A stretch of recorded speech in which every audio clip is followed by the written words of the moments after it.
Single Dad was just in C-12F, until his call sign made the F-22 pilots stand at attention. Ethan Cole was used to blending in. On a chilly Seattle morning, while travelers rushed across the terminal with coffee cups and rolling suitcases, he walked quietly with his 8-year-old daughter, Lily, her tiny hand wrapped in his. He didn't look special, important, or memorable. Just a single dad half awake, trying not to spill apple juice or lose a stuffed bear shaped like a lopsided rabbit. To the world, he was C-12F. To the Air Force, he had once been Hawkeye, a call sign spoken with equal parts awe and disbelief. But no one on Flight 709 knew that. Not yet. Their boarding group finally moved, and Lily bounced forward. "Daddy, are we sitting near the wing? I like when it goes whoosh." "We're close," he said, adjusting his backpack, which carried nothing more than snacks, homework sheets, and a drawing Lily made of the two of them flying a spaceship. Absolutely nothing that suggested he'd once coordinated real military flights, real missions, real lives. "Good," Lily said confidently. "I want to see sky things." He smiled. "Aircraft, clouds, turbulence, sky things," she repeated, firm in her vocabulary. They found their seats, 12E and 12F, and the people around them gave Ethan the usual sympathetic glances people reserve for traveling parents. He didn't mind. If anything, he preferred being underestimated. Lily scrambled onto her chair, pushed her rabbit onto Ethan's lap, and immediately sniffed the headrest. "Daddy, yes, the seat smells like old socks. We haven't even sat down yet. I can smell danger." "It's not danger," Ethan whispered.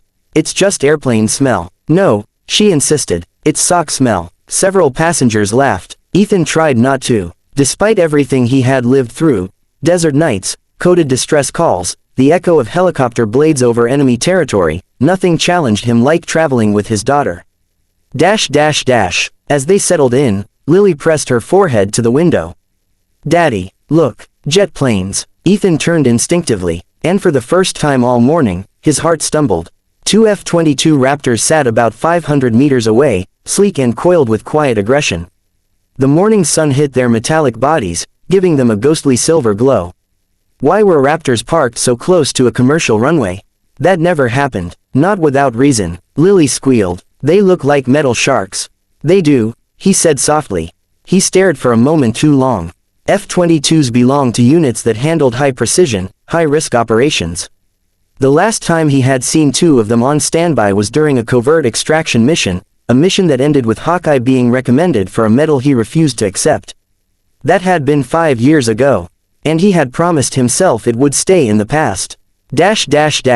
A voice echoed through the airport speakers outside, reaching faintly into the cabin. "Ground crew to Air Wing Echo, prepare for synchronized escort." Ethan froze. Air Wing Echo. He knew that unit. He had trained them, practically raised them from reckless flight school hotshots to razor-focused pilots. So why were they here? Why now? He forced his gaze back to Lily, who was happily making her rabbit talk to the window. "You see those planes?" she whispered to the toy. "They look scary, but Daddy says they're friendly." Ethan swallowed hard. Friendly. To him, they were more than that. They were a reminder of everything he'd walked away from. The cabin lights flickered as the last passengers boarded. A flight attendant began her safety demonstration, but half her attention seemed elsewhere, toward the cockpit. Another attendant whispered something to her, and they both looked uneasy. Ethan's instincts sharpened, that old reflex he wished he didn't have anymore. Something was wrong, but he tried to convince himself it had nothing to do with him.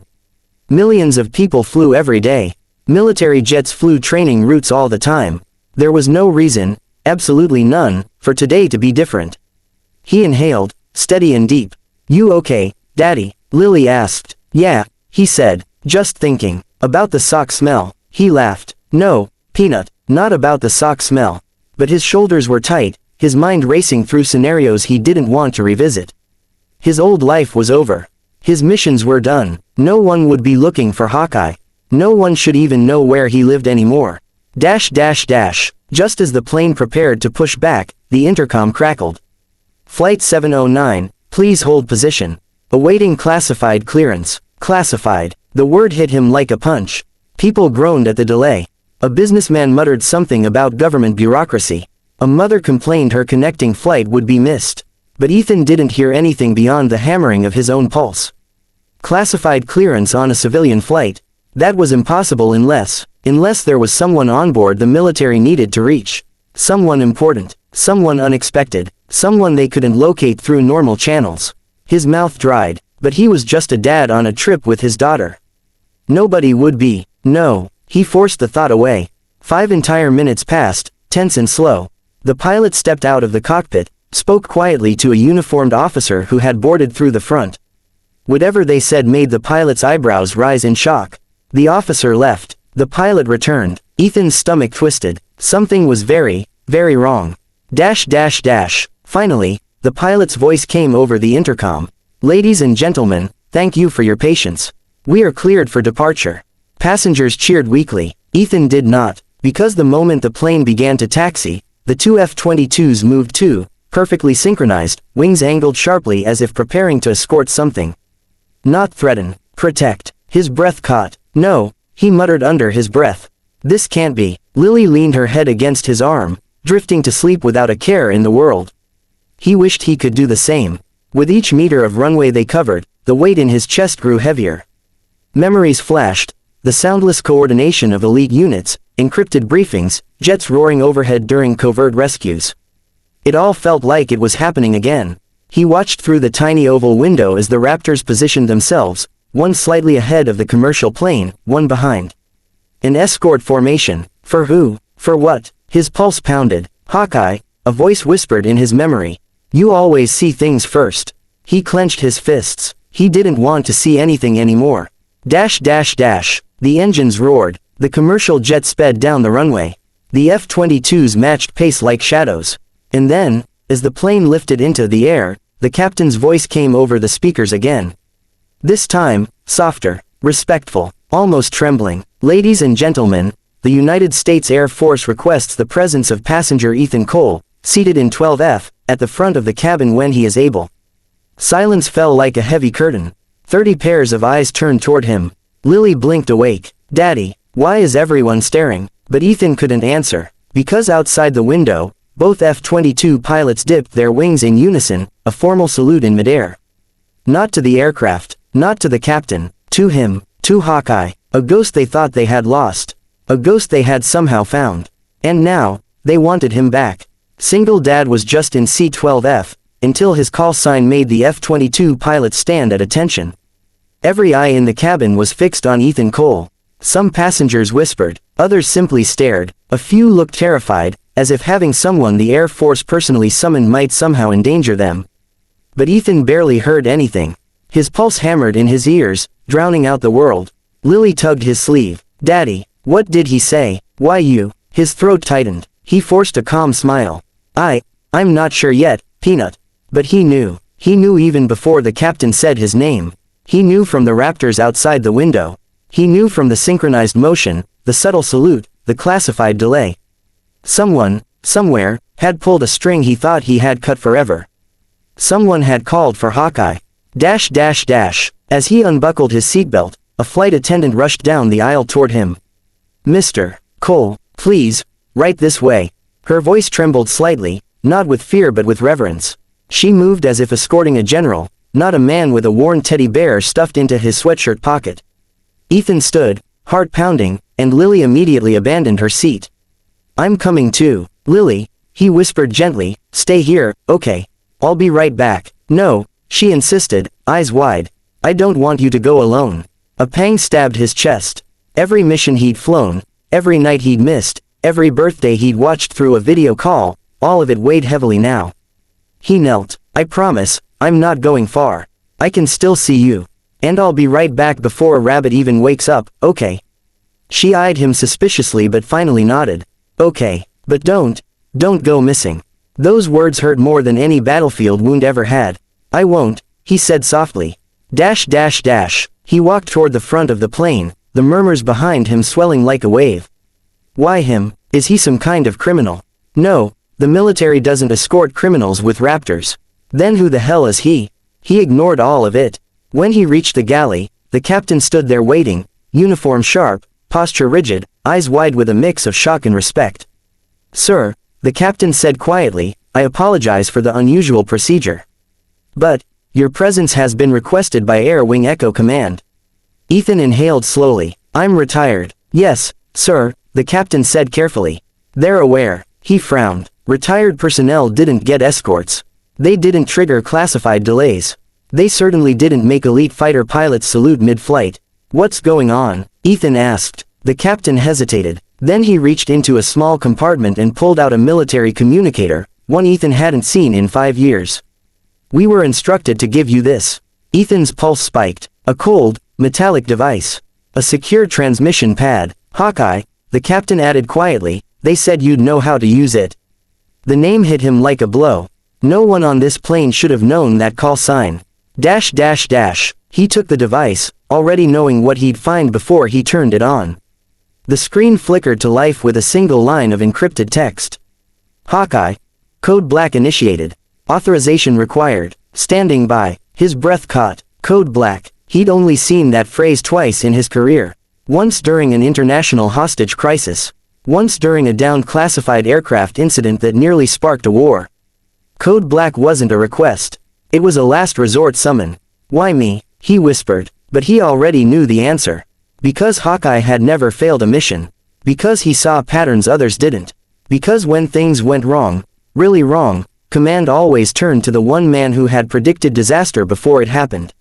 But he wasn't that man anymore. He was a single dad in C-12F. The communicator vibrated violently. An incoming live transmission. Ethan's heart slammed into his ribs. Slowly, he pressed accept. A familiar voice filled the tiny galley. Ethan, it's Commander Briggs. We've been trying to locate you for 3 hours. Briggs, his former CO, a man who had never, ever contacted him since the day he walked away. Ethan exhaled sharply. Why now? Why this? I told you, I'm out. Not anymore, Briggs said. We need you. Get someone else. There is no one else. Ethan leaned against the wall, jaw clenched. I have my daughter with me. I'm not leaving her. You don't have to. The escort is for both of you. Ethan blinked. Both. Yes. We'll get you to Nellis Air Base immediately. We have a situation requiring your specific insight. Ethan's stomach nodded. What situation? Briggs hesitated, which scared Ethan more than anything. A rogue drone formation has breached Western defense lines. They're operating with patterns identical to the ones you analyzed in your last classified assignment. That's impossible, Ethan said. Those were prototypes, scrapped years ago. They're active now. Ethan's grip tightened. His throat burned. Briggs continued. We need your eyes, Hawkeye. The F-22 team outside. Those are your trainees. They insisted on being the escort. Ethan shut his eyes. Air Wing Echo. His kids. The pilots he trained from scratch. Of course they came. Why escort a civilian plane? Ethan asked softly. So you wouldn't have the chance to say no, Briggs admitted. We can't risk losing you again. Anger flared, but so did guilt. He was the only one who could read the patterns. The only one who had studied the prototypes extensively. The only one who saw trouble before it struck. But that life had nearly destroyed him. And Lily. He looked back down the aisle. Lily sat hugging her rabbit, watching him with wide, worried eyes.